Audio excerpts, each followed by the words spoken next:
Philistines knew the power of the Ark of the Covenant. కాబట్టి ఫిలిష్తీయులకు ఈ యొక్క దేవుని యొక్క మందిరం యొక్క శక్తి వారికి తెలుసుంది. They knew that the priests carried the Ark of the Covenant on their shoulders and God opened the river Jordan.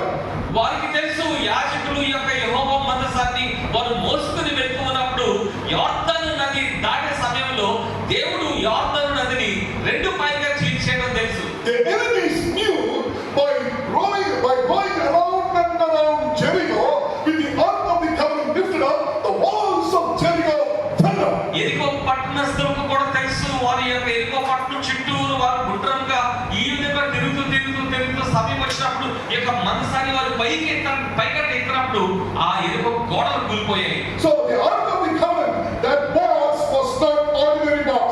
కాబట్టి ఆ యొక్క పెట్టె ఆ యొక్క మందసం పెట్టె సాధారణమైన పెట్టె కాదు. Inside the box was something very unique. మరి ఆ యొక్క పెట్టె లోపల మరి ఎంతో ప్రాధాన్యతతో కూడిన ఒక వస్తువు ఉన్నది. The whole sanctuary was called holy because of the 10 commandments of God which were placed inside the Ark of the Covenant. ఆ యొక్క దేవుని యొక్క మందిరము మొత్తం కూడా పరిశుద్ధ స్థలముగా ఎందుకు పరిగణించబడి ఉన్నదంటే ఆ యొక్క మందసపు పెట్టెలో లోపల దేవుని యొక్క 10 ఆజ్ఞలు అదే రాయబడి ఉన్న ఆ యొక్క పలకలు ఉన్నాయి కాబట్టి దాన్ని బట్టి ఇదంతా కూడా పరిశుద్ధమై ఉన్నది. The two tablets, the 10 commandments written by the finger of God, was placed inside the Ark of the Covenant. ఆ రెండు రాతి పలకలు దేవుని యొక్క వేలు చేత ఈ యొక్క 10 ఆజ్ఞలు వాటిపై రాయబడి అవి ఈ యొక్క మందసం పెట్టె లోపల పెట్టబడి ఉన్నాయి. Believe me, my dear church members, man does not have power to touch the 10 commandments of God. నన్ను నమ్మండి ప్రియులారా, ఈ యొక్క 10 ఆజ్ఞలు కలిగి ఉన్న ఈ యొక్క మందసం పెట్టెని సాధారణమైన వ్యక్తి మనుషులు ఎవరు కూడా దాన్ని ముట్టుకునే ఒక శక్తి లేదు వాళ్ళకి. Even God did not permit Moses to touch the 10 commandments of God. ఆ 10 ఆజ్ఞలు ఉన్న ఆ యొక్క మందసపు పెట్టెని ముట్టుకునే అధికారము దేవుడు కనీసము ఆఖరికి మోషేకు కూడా ఇవ్వలేదు. God wrote the 10 commandments the first time and gave it to Moses. మొట్టమొదటిసారిగా దేవుడు ఆ యొక్క ఆ రాతి పలకల మీద 10 ఆజ్ఞలు రాసి మోషేకి ఇచ్చాడు. When Moses came down, his Israelites were worshipping the golden calf. మోషే కిందకు వచ్చినప్పుడు ఇశ్రాయేలీయులు బంగారంతో చేయబడిన దూడను వారు పూజిస్తూ ఉన్నారు. Moses got angry and broke the 10 commandments. మోషే దాన్ని చూసి బహు కోపంతో ఆయన రగిలిపోయి ఆ యొక్క రెండు రాతి పలకల్ని ఆయన నేలకేసి కొడితే అవి పగిలిపోయాయి. So what did God do? ఇప్పుడు దేవుడు ఏం చేశాడు? Moses, oh Moshe, you have already read what is there in the 10 commandments of God, so you go and write. Did he say? ఆ 10 ఆజ్ఞలు ఆ పలకల మీద ఏమైతే రాయబడి ఉన్నావో అవి నీకు తెలుసు కాబట్టి ఇప్పుడు నీవే వెళ్ళి వాటిని చెక్కేసాయి అని చెప్పాడా? Did he say? No. అలా చెప్పలేదు. Go back to your homes and read Deuteronomy chapter 10. ద్వితీయోపదేశ కాండము 10వ అధ్యాయం మీరు చదువుకోండి. వెళ్ళగలిగిన తర్వాత God called Moses again. దేవుడు మోషేని మళ్ళా పర్వతం శిఖరం పైకి పిలిచాడు. And he said, I will write the 10 commandments again and I will give it to you. ఇప్పుడు మళ్ళా నేను రెండో పర్యాయము యొక్క 10 ఆజ్ఞలను సొంత వేలుతోటే నేను మళ్ళా రాసి నీకు ఇస్తాను. No humans can touch the 10 commandments of God. They cannot change, they cannot add, they cannot edit, they cannot delete. ఈ 10 ఆజ్ఞలను ఏ మానవుడు కూడా తాకజాలడు. దాన్ని వారు మార్చలేరు, దాన్ని వారు కూడిక చేయలేరు, దాన్ని వారు ఏ విధంగా కూడా ఏ మార్పు దాన్ని చేసే అధికారం లేదు. Why? ఎందుకని? Because it was written by the finger of God. ఎందుకంటే అది దేవుడు తన సొంత వేలితోటి రాసినటువంటి యొక్క ఆజ్ఞలు. And the 10 commandments means the character of God. ఆ 10 ఆజ్ఞలు అనగా దేవుని యొక్క గుణ గణాలు. The original language used is connectio, which means the character of God in 10 commandments. కొడతియో అనేటువంటి యొక్క ఒరిజినల్ భాషలో ఇది వాడుకలో ఉంది. దాని అర్థం ఏంటంటే దేవుని యొక్క ఆజ్ఞలు ఆ దేవుని యొక్క గుణగణాలై ఉన్నవి అని చెప్పి చెప్పడం కొరకు. So what did the Philistines do? ఇప్పుడు ఫిలిష్తీయులు ఏం చేశారు? They defeated the Israelites. ఇశ్రాయేలీయులు ఓడించారు. And they took the Ark of the Covenant. దేవుని యొక్క మందసం పెట్టి వారు తీసుకున్నారు. And they took it to their home. వారు ఇంటికి తీసుకెళ్లిపోయారు. And where did they keep it? ఎక్కడ పెట్టారు? They went to their big temple.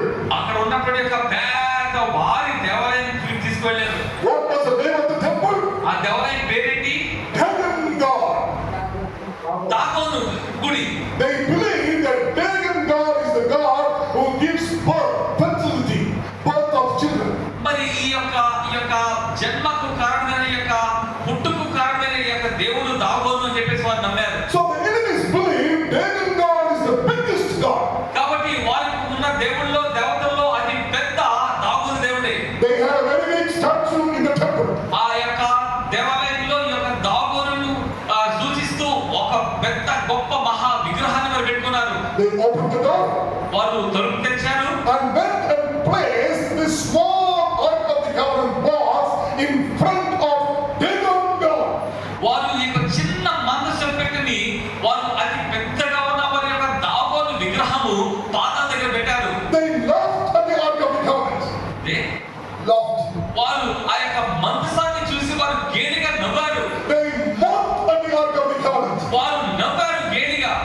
And they believed that they did not only capture Israelites, but they captured the God of Israelites. వారు ఇశ్రాయేలు మాత్రమే ఓడించలేదు కానీ ఇశ్రాయేలు యొక్క దేవుణ్ణి ఓడించాము అని చెప్పేసి అనుకుంటూ ఉన్నారు. Because they always believed it was the Ark of the Covenant which was leading the Israelites. ఎందుకంటే ఈ యొక్క దేవుని యొక్క మనసుకు పెట్టే ఇశ్రాయేలుని నడిపిస్తున్నదని చెప్పేసి వారు నమ్మారు. When the Ark of the Covenant is in the most holy place, ఈ యొక్క మనసు పెట్టి అతి పరిశుద్ధ స్థలంలో ఉన్నప్పుడు on top of the Ark of the Covenant of the covered box, there are two statues called cherubim. మరి కెరూబీములు అని చెప్పేసి మనసు మీద రెండు దేవతలు ఆకారంలో ఉంటాయి.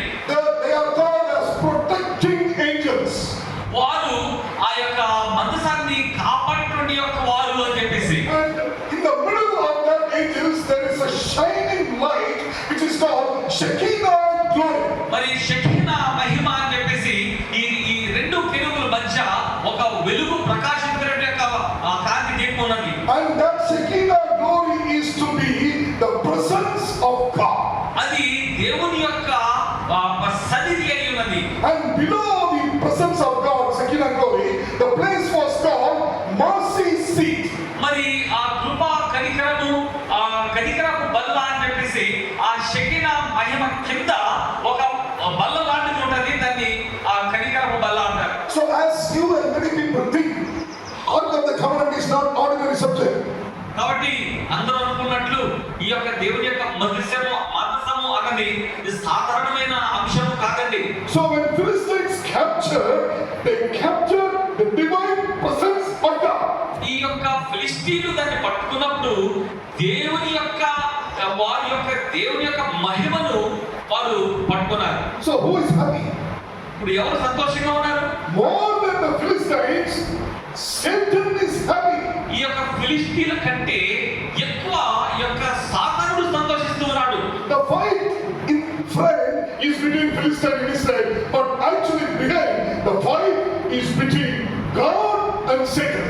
మనకి కళ్ళకి కనిపించేటువంటి యొక్క యుద్ధము ఇశ్రాయేలుకు ఫిలిష్తీయులకు జరుగుతూ ఉండగా అసలు యుద్ధం ఎక్కడ జరుగుతుంది అంటే దేవునికి సాతానునికి మధ్య జరుగుతున్నది. That's why we call this as the great controversy. అందును బట్టి దీన్ని మహా గొప్ప పోరాటము అని చెప్పేసి అంటూ ఉన్నా. The origin of sin did not happen in Eden. The origin of sin happened in heaven. మరి ఈ యొక్క పాపము యొక్క ప్రారంభము ఏదెను వనంలో జరగలేదండి, అది పరలోకంలోనే జరిగింది. Isaiah chapter 14 and Ezekiel chapter 28 will give you the detailed explanation on how angel became Satan. ఈ యెషయా 14వ అధ్యాయము 28వ అధ్యాయము ఈ యొక్క దేవదూత దేవుని దూతల్లో ఒక దూత ఏ విధంగా వాడు సాతానుడిగా మారాడు అనే దాని మీద మనకి అది చూపిస్తున్నాయి. They closed the door of the Dagon temple. ఇప్పుడు మందసం పెట్టిన తర్వాత దాగోను గుడి యొక్క తలుపులు వారు మూసేశారు. They went home and slept. వారు ఇంటికి వెళ్ళిపోయి నిద్రపోయారు. They were very happy. వారు చాలా సంతోషంగా ఉన్నారు. We have captured Yahweh, Jehovah. యెహోవా అనే యొక్క మహాశక్తిని మేము పట్టుకున్నాము అని చెప్పి వారు అనుకుంటూ ఉన్నారు. We have not only won against Israelites, we have defeated their God. ఇశ్రాయేలును మాత్రమే ఓడించలేదు, వారి యొక్క దేవుడిని కూడా ఓడించేశాము అని సంబరాలు పడుతున్నారు. Next day morning, ఆ మరుసటి ఉదయాన్న they came and opened the door. వారు వచ్చి ఆ దాగోను గుడి యొక్క తలుపు తెరిచారు. They were shocked to see something. వారు చూసిన దాన్ని బట్టి వారు నివ్వెరపోయారు. In front of the small box, ఈ చిన్న మందసపు పెట్టి ఎదురుకుండా that big Dagon statue had fallen face down. ఆ పెద్ద దాగోను ఆ యొక్క విగ్రహము ఒక్క బోర్ల పడి ఉన్నది. In other words, it was almost falling at the feet of the presence of divine God. అనగా మన నిజమైన దేవుని యొక్క పాదాల దగ్గర ఆ యొక్క విగ్రహము ఆగి పడి ఉన్నది. So the people couldn't believe. చూసిన వారు నమ్మలేకపోయారు. What happened to our God? ఇవి మన దేవునికి ఏమైంది? Such a big God has fallen down. ఇంత పెద్ద దేవత ఎట్లా పడిపోయింది కింద? And that too on the face, అది కూడా ఒక్క బోర్ల ఎలా పడింది? in front of the box. అది కూడా ఈ యొక్క మందసం పెట్టి యొక్క ఎదురుకుండా. Come on, brother. Something wrong, some accident, the statue fell down. అప్పుడు వాళ్ళే అనుకుంటున్నారు ఏదో జరగకుండా జరిగి ఆ యొక్క బొమ్మ విగ్రహం కింద పడి ఉంటుందిలే. So all the people, they joined together and they re-erected Dagon God. అందరూ కలిసి ఆ బరువైన విగ్రహాన్ని మళ్ళా తిరిగి నిలబెట్టారు. What kind of a God is that? ఈ ఎటువంటి ఆ దేవత అది? That God needs humans to lift it up. మరి పడిపోయిన ఆ యొక్క దేవతని మరి మనుషులు మానవుల సహాయం కావాల్సిన దేవత అది. But we praise God this evening. We have a God who says, when I am lifted up, I will draw all men unto me. కానీ దేవునికి వందనాలు. ఈ రోజు మరి మనము పడిపోయిన స్థితిలో ఉంటే మానవాళిని ఆయన పైకి లేవనెత్తడానికి దేవుడు మనకున్నాడు. And that's what exactly Jesus did on the cross. When he was lifted up, he drew all men unto him. అదే యేసు ప్రభు చేసింది. ఆయన శిలువ మీద ఆయన పైకి వెత్తబడినప్పుడు ఆయన సమస్త మానవాళిని ఆయన దగ్గరికి ఆయన ఆకర్షించుకున్నాడు. Again they went and slept. మళ్ళా వెళ్ళి పడుకున్నారు. Next day they came. మరుసటి దినాన్ని మళ్ళా వచ్చారు. They opened the door. వారు తలుపు ఆ దేవాలయం యొక్క తలుపు తెరిచారు. The moment they opened the door, ఆ తలుపు తెరిచిన వెంటనే they saw two hands. వారు రెండు ఈ విధంగా కత్తిరించబడ్డ చేతులు చూస్తున్నారు. And they saw the head. ఆ తల కూడా నరకబడిన తల చూస్తున్నారు. The two hands and head of the Dagon God broken, cut and broken. ఇప్పుడు దాగోను యొక్క విగ్రహం యొక్క తలయు రెండు చేతులకు కూడా నరకబడి అక్కడ మనసు దగ్గర అవి పడవేయబడి ఉన్నాయి. Read verse 4 in Telugu. 4వ వచనం మనం చదువుతాం తెలుగులో. ఆ మరునాడు వారు ఉదయం నుండి లేవగా దాగోను యెహోవా మందసం ఎదుట నేలను బోర్లపడి ఉండెను. దాగోను యొక్క తలయు రెండు అరచేతులను తెగవేయబడి గడప దగ్గర పడి ఉండెను. వారి మొండెము మాత్రము వారికి మిగిలి ఉండెను. My dear brothers and sisters in Christ, క్రీస్తునందు ప్రియ సహోదరి సహోదరులారా, the head of the Dagon God was cut. Dagon విగ్రహం యొక్క తల నరకబడింది. As such, the statue is lifeless. అనగా ఆ విగ్రహము అది ఎటువంటి ప్రాణం లేకుండా నిర్జీవంగా చేయబడింది అన్నట్టు గుర్తు. There is no life in that statue. ఇప్పుడు ఆ యొక్క విగ్రహంలో ఎటువంటి జీవం లేదు. But when the head was cut off, ఈ యొక్క తల నరకబడినప్పుడు it was indicated that even the statue had to die. ఆ యొక్క విగ్రహము కూడా మరణించదగినది అని చెప్పేసి మనం గుర్తించాలి. The same God who Philistines believe, a God of fertility, cannot defend himself. మరి ఆ యొక్క జన్మకు కారణమై జన్మలు అనుగ్రహించే ఈ యొక్క పుట్టుకలు అనుగ్రహించే ఆ యొక్క ఫిలిష్తీయుల యొక్క దాగోను దేవత తనకు తానే సంరక్షించుకోలేని స్థితిలో అక్కడ వాది ఉన్నది. If God cannot defend himself among his people, మరి దేవత లేకపోతే దేవుడు తనకు తాను సంరక్షించుకోలేకపోయినట్లయితే మరి వారి యొక్క ప్రజలను ఏ విధంగా సంరక్షిస్తాడు? and the two hands were cut off. మరి రెండు చేతులు కూడా తెరపడి ఉన్నాయి. ఇది వినండి. The Bible, when it says head, it is talking about our thoughts, our mind. Bible యొక్క తలకై అని అన్నప్పుడు అది తలంపులను ఆలోచనలను సూచిస్తున్నది. Maybe I should tell you this. In Psalms 103, you know that Vinatmave Kapri Stotri Murudu Siddharamu. How do you say నా ప్రాణమా యెహోవాను సమర్థించుము, నా అంతరంగంలో సమస్తమా ఆయన పరిశుద్ధతను సమర్థించుము అన్నది కీర్తనలో 103వ అధ్యాయంలో మనం చూస్తూ ఉన్నాం. So what do you pray? ఏ విధంగా మనం ప్రార్థన చేస్తాం? We are telling our mind, look at God. మరి నా ప్రాణమా యెహోవాను సమర్థించుము, యెహోవా వైపు చూడు అని చెప్తూ ఉన్నాం. In your body, which is the place you think? మరి ఆలోచన రంజింపజేసే ఆలోచన కలుగు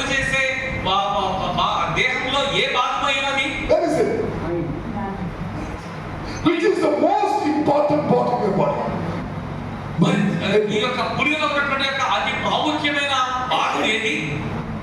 Where is your identity in your body?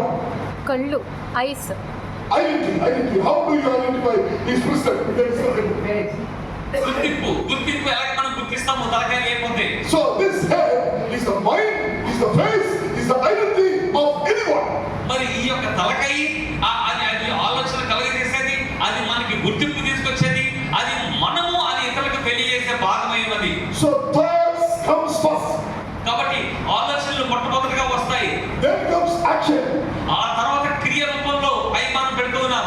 If I want to take this bottle, ఈ సీసా నేను తీసుకోవాలి అనుకుంటే in my mind I should decide I want to take the bottle. నా మనసులో మొట్టమొదట నేను నిర్ధారణ చేసుకోవాలి ఈ బాటిల్ నేను తీసుకోవాలి అని. Then my brain gives a command to my hand to take the bottle. ఇప్పుడు నా యొక్క మెదడు నా యొక్క చేతికి అది చెప్తూ ఉంది ఈ విధంగా బాటిల్ తీసుకోవాలి. So thoughts produce action. కాబట్టి ఈ యొక్క తలంపులు అక్కడ క్రియ రూపంలో వస్తున్నాయి. We teach our children, hey, form a habit every day. Form a habit. మరి ప్రతిరోజు ఒక మంచి అలవాటు చేసుకోండి, ఒక మంచి అలవాటు అభివృద్ధి చేసుకోండి అని మన పిల్లలకు మనం చెప్తూ ఉంటాం. When you continuously do one action, it will become your habit. మరి ఈ యొక్క ఏదైనా ఒక క్రియ అది పదే మనం చేస్తున్నప్పుడు అది ఒక అలవాటుగా మనకు మారుతుంది. Now sometimes I want to go to exercise, right? I want to do some exercise. కొన్నిసార్లు నేను శారీరకంగా వ్యాయామం చేయాలని చెప్పేసి అనుకుంటూ ఉంటాను. So 2 days back I came back from Sri Lanka. I washed my shoes, everything, kept it ready. I'm going to go walking.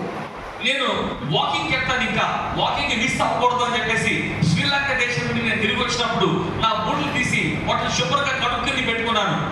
I kept it. Night I'm thinking, get up, walk.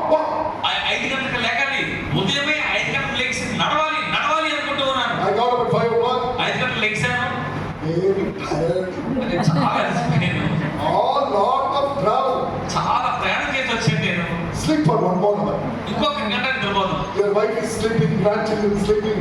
One more hour. భార్య నిద్రపోతున్నారు, మనవరాలు అందరూ నిద్రపోతున్నారు. ఇంకొక గంట Again I slept.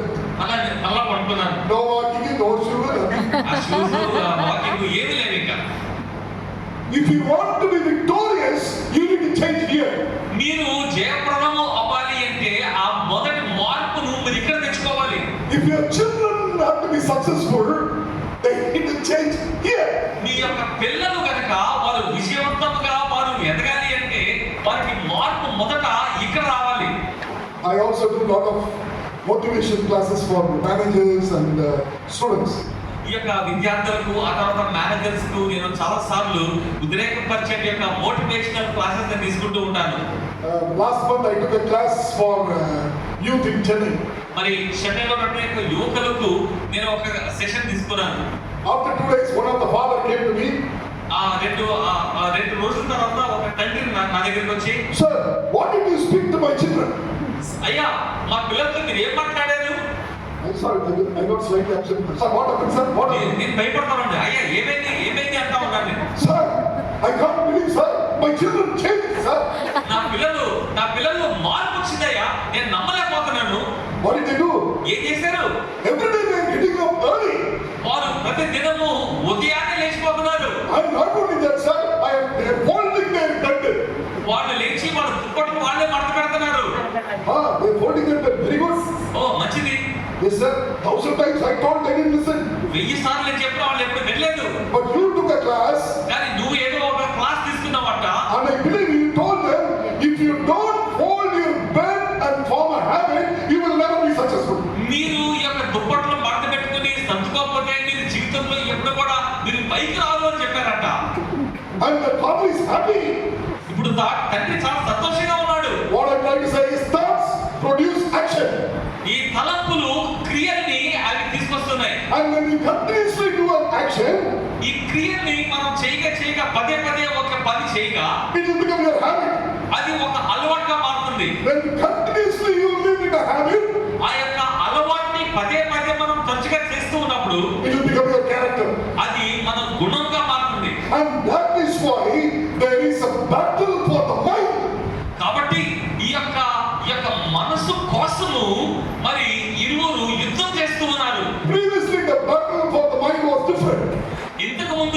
ఈ యొక్క మనసు కోసం చేసిన యుద్ధము వేరేగా ఉండే. God wants your mind. దేవునికి నీ మనసు కావాలి. He says, study the Bible. కాబట్టి బైబిల్ చదవండి. Study good books. మరి మంచి పుస్తకాలు చదవండి. Go to school. స్కూల్కి వెళ్ళండి.